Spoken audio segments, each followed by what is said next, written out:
The Darkening Age, Chapter 5. These deranged men. Because they love the name martyr, and because they desire human praise more than divine charity, they kill themselves. Pseudo Jerome.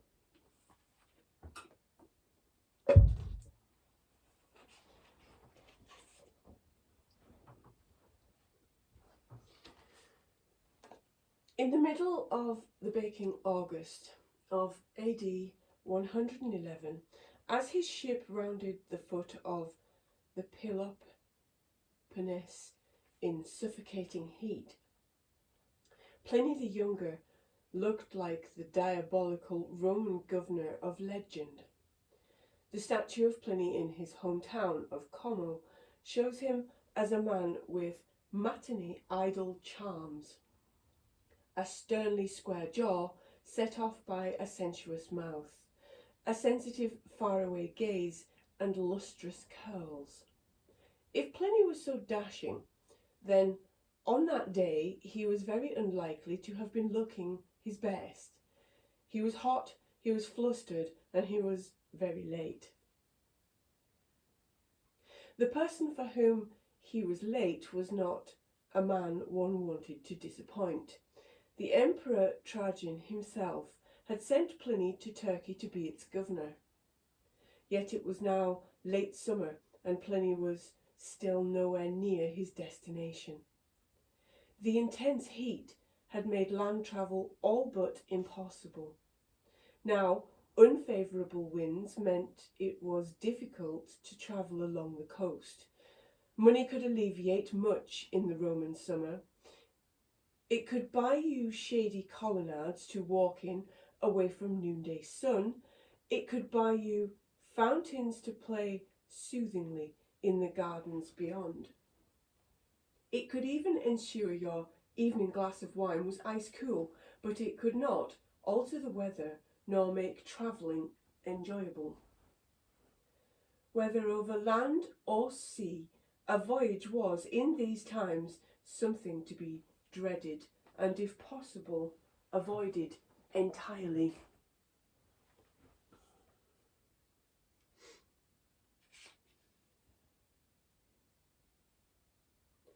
At sea there were storms, shipwrecks, and pirates. Travel on land was little better. Wealthy men like Pliny could move with armed bodyguards as protection. However, given that slaves might not only desert their owners in a fight, but turn on themselves, their presence was often less than reassuring. The atmosphere on the roads was tense. The highways of empire were decorated by the corpses of executed bandits left impaled on stakes in the places where they had plied their trade. To add to the other discomforts of his journey, Pliny had developed a fever and had been forced to stay a few days in the city of Pergamum. However, on the 17th of September, he finally reached his destination, the province of Bithynia. He informed the emperor in a letter that to modern eyes looks more than slightly toadying. He had arrived, he wrote, in time to celebrate your birthday in my province, and this should be a good omen. It seems unlikely that the citizens of Bithynia would have been as pleased as Pliny as he was to get there. They appear to have been embarking on an expensive building projects that were then abandoned, diverting public funds into private hands and generally making merry. Pliny had been sent by Trajan with the express mission of whipping this errant eastern region into line, a task he would take on with zest and efficiency. Critical letters fly back to Rome, reporting some financial mismanagement here, some too extravagant travel expenses there. A crumbling theatre needs urgent attention. A canal is proposed to ease transport of raw materials to the sea. An aqueduct, begun at vast expense, has been left unfinished. The letters go on and on. A window into Roman provincial life and Roman imperial bureaucracy. The Emperor Trajan replies personally and promptly. He clearly knows and is fond of his emissary. My dear Pliny, he calls him in one solicitous letter. I wish you could have reached Bithynia without any illness yourself. In another, he praises Pliny's energy and intelligence. Another informs him flatteringly that Pliny has been chosen as my representative for a special mission. Trajan is remarkably closely involved in the minutiae of the province. When Pliny suggests getting a canal surveyed, Trajan replies he will send him out an engineer with the experience in that line.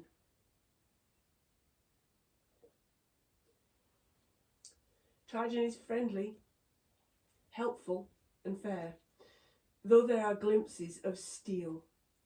When Pliny wishes to turn a blind eye to some elderly criminals who have wriggled out of their sentences, Trajan is intransigent.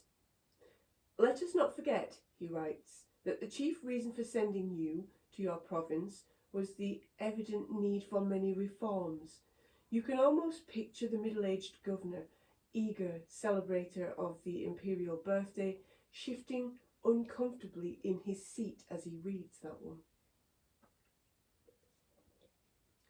These letters bear little trace of the figures who would later become such stalwarts in the martyr tales. In these stories, the Roman emperor is a villain who feeds on innocent blood, hungering for the bodies of the godly. He tears their flesh and delights in torturing the faithful.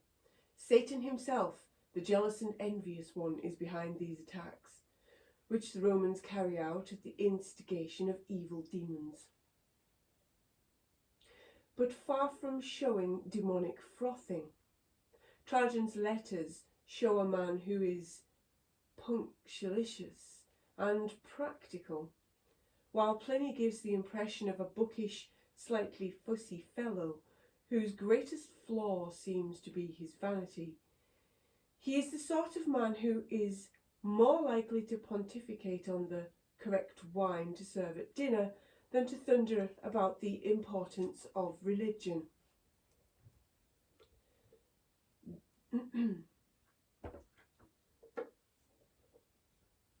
Then suddenly, among all the tales of provincial waterways and corrupt Eastern officials, an unusual letter appears.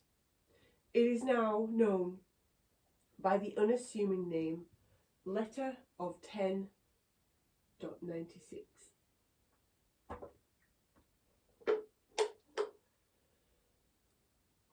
It was almost certainly edited at some point later, yet the whole dispatch still has the feel of being somewhat carelessly drafted. It is full of omissions, assumptions, and non sequiturs. There is no obvious reason why Pliny should have spent much more time over it than any of his other letters. To him, this was not of any great significance. It was merely the record of an inconsequential encounter with some of his subjects in his province, a footnote in a busy and ultimately successful imperial career. Trajan's reply shows a similar lack of interest. He answers with his usual punctiliousness, but briefly, in their next letter, the two move on to the urgent need for new plumbing in a local city. Letter 1096 was not, however, inconsequential for the generations of Christians that followed, for letter 1096 is nothing less than the very first record of the Christians by a Roman writer.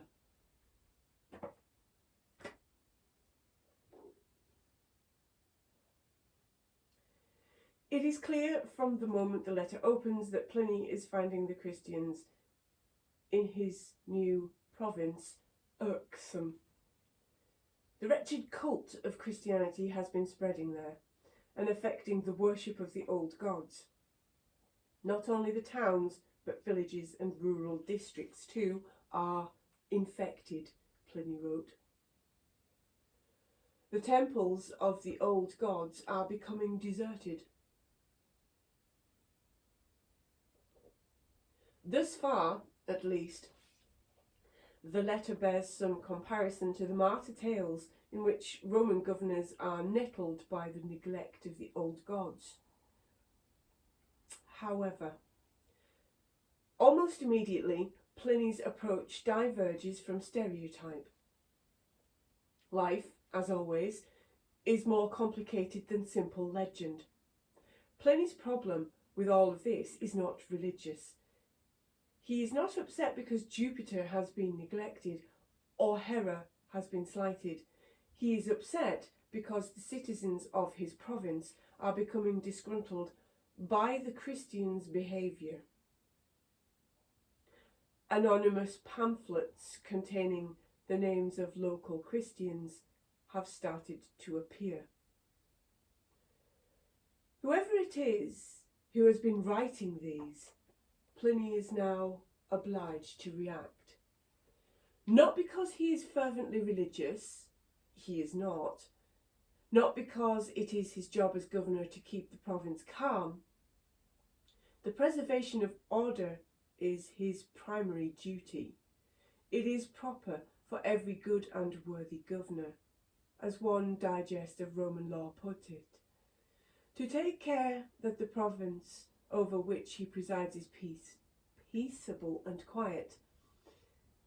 The digest goes on to add, confidently and somewhat blithely, that this he will accomplish without difficulty if he exerts himself to expel bad men. Discontented locals had to be taken seriously. If they were not listened to, a situation might develop where riots could break out, for which Pliny would be held responsible. Pontius Pilate might have been the first official to be reluctantly pressed into action against Christians by local agitators, but he was certainly not the last.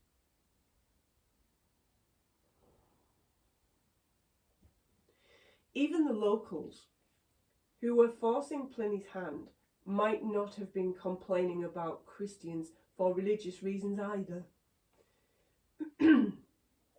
It has been speculated that what was really upsetting them was not theology but butchery. Local tradesmen were angry because this surge of Christian sentiment had led to a drop in the sales of sacrificial meat, and their profits were suffering. Anti-Christian sentiment caused less by Satan than by a slow trade in sausage meat.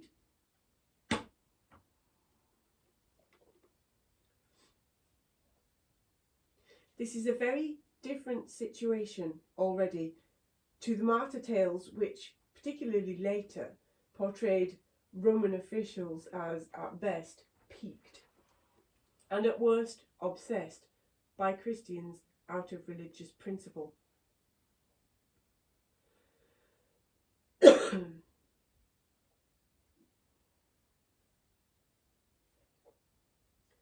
A Christian historian would accuse a Roman governor of declaring that Christians were all to be hunted out.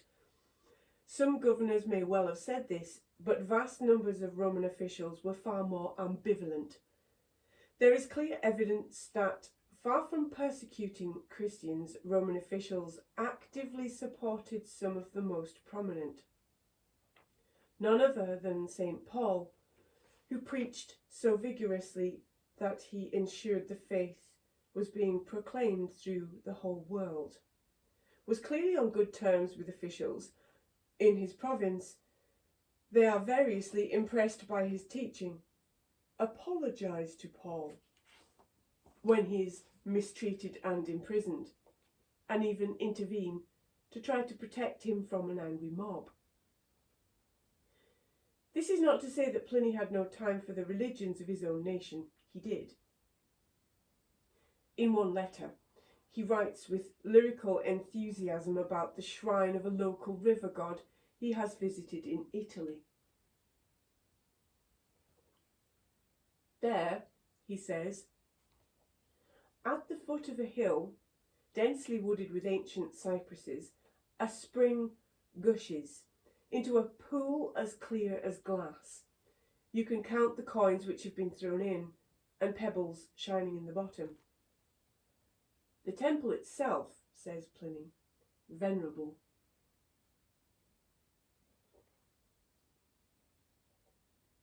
Though, as with so many Romans, there were limits to his veneration.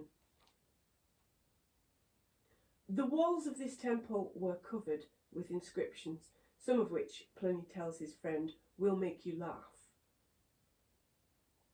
Though I know you are really too charitable to laugh at any of them. Pliny, once again, in the perfect Roman, too well educated to indulge in fervent belief of the gods, too well bred to spurn them.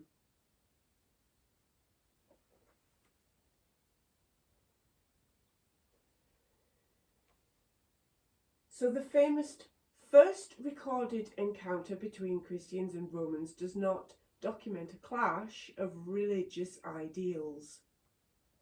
It is about law and order.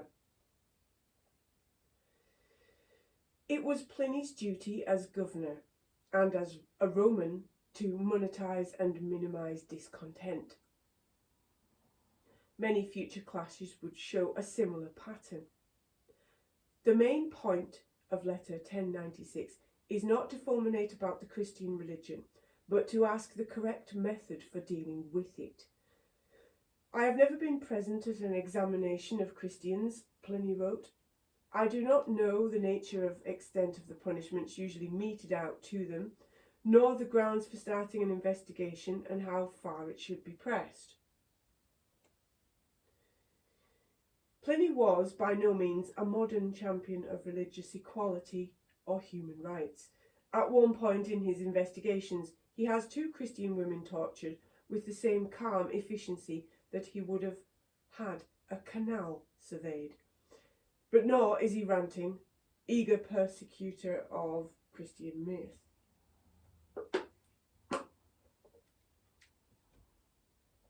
In fact, all over the empire, Romans are frustratingly unwilling to play their role as bloodthirsty martyr makers.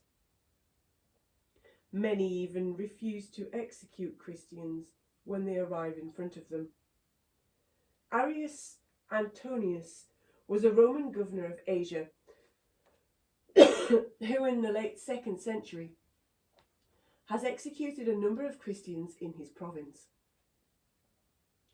He was perhaps unprepared for what came next.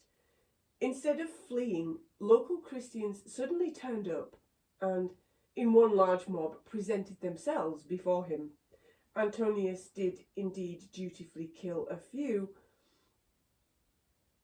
but rather than dispatching the rest with pleasure, he turned to them with what, even with the passage of almost 2 millennia, sounds like unmistakable exasperation.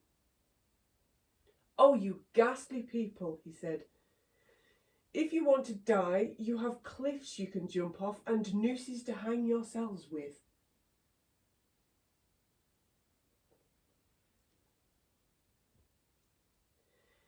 Other Christians were so eager to die that when they spontaneously turned up in front of officials, they did so readily, chained, much to the interest of bemused locals. As one Christian author excitedly said, so far from dreading, we spontaneously call for tortures, often with disappointing results. In AD 311, St. Anthony, hearing that a persecution was in full swing in nearby Alexandria, hurried from his desert dwelling to the city. There he went out dressed in white to catch the judge's attention as he walked past, for Anthony was burning with a desire for martyrdom. Alas for Anthony, the judge either did not notice the saint or did not bother with him. Anthony returned home, saddened by the fact that despite his wish to suffer for the name of God, martyrdom was not granted him. Once back in his cell, Anthony consoled himself for his continuing existence by adding a hair shirt to his daily attire and never washing again.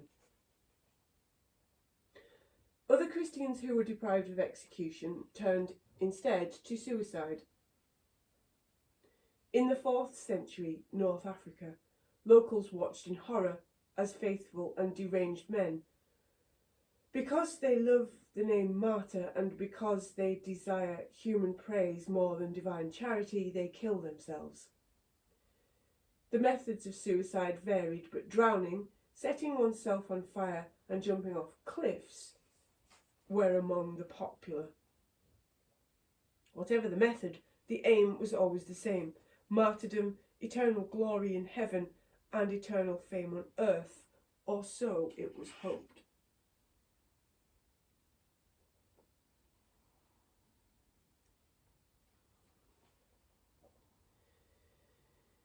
The group most famous for practicing this were known as circumcellions. As the academic Brant D. Shaw has argued, as itinerant farm workers, circumcellions were near the bottom of an extremely hierarchical empire. Their lives were difficult, precarious, and grim. Commit suicide, however, and they would become not only a member of the most worshipped people on earth, but be sped to a prize seat in heaven.